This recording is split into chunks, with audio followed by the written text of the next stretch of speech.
కామారెడ్డి జిల్లా సదాశివనగర్లో ఘోర ప్రమాదం తప్పింది. హైవేపై వేగంగా వెళుతున్న ఓ కారులో మంటలు అకస్మాత్తుగా చెలరేగాయి.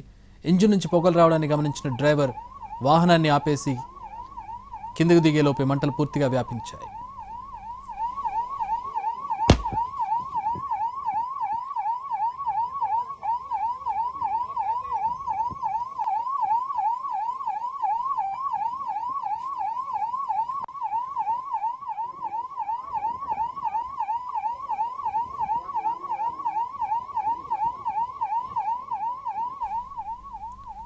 కామారెడ్డి జిల్లా సదాశివనగర్లో ఘోర ప్రమాదం తప్పింది. హైవేపై వేగంగా వెళుతున్న ఒక కారులో మంటలు అకస్మాత్తుగా వచ్చాయి.